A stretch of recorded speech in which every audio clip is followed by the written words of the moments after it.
I didn't have any symptoms. I had none at all. I was taking a shower. I felt something and I thought, oh, well, that's unusual. And I know my body and I just felt that's not right. So I went along to the GP. She examined me and she said, yes, I feel it's a lump.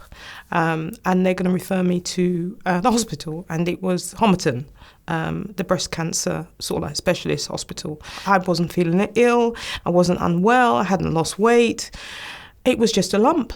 It was a very, size of a pea under my breast. And that's how my journey began. I had no idea that that lump was breast cancer. I had no idea whatsoever. I was diagnosed in June and my mum was diagnosed in that same year. She found a lump. The funny thing is, breast cancer runs in my mum's side of the family. We live here in London and they live in Barbados. How is it I didn't know? Why does nobody share this? How can you move forward when you don't know your history?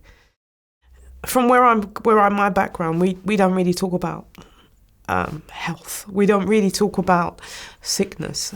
Let's keep it within the family. We don't share it. And I think we need to change that.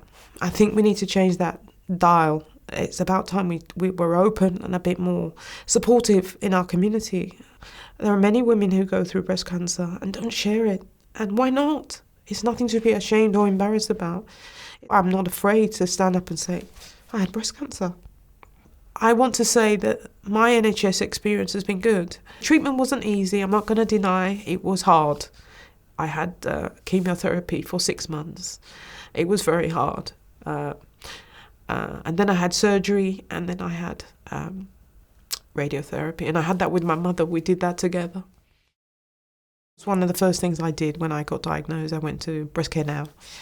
And they were amazing. They were amazing, Breast Care Now. They have a helpline, a support line, and you contact them and they explain everything to you and they say they provide information on their website. There's lots of videos for you to watch, lots of explanation about the different types of cancer that there is, breast cancer. It does have a massive impact on how you feel about yourself, your confidence, how you sleep, how you eat.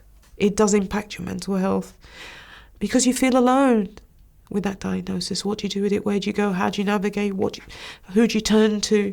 When I went to Homerton, I immediately found a lady called Magda who was fantastic. She connected me to a support group. I was very, very blessed to have Macmillan Counselling. I reached out to a number of charities, including Breast Care Now, Macmillan, Cancer Research UK, and Black Women Rising. I drew to them because I could relate to them. They've come from my background. They come from my sort of like parents. They have parents my generation, so I can relate to them. And I drew very much from them and their online support. Treatment is effective once caught early, not 6 months down the line, but once caught early. It's effective. But how do you get that across to the community? I think it's a tough challenge. Don't shy away from the help that you can get from the NHS. The treatment that you can have, it can save your life. It can save your life.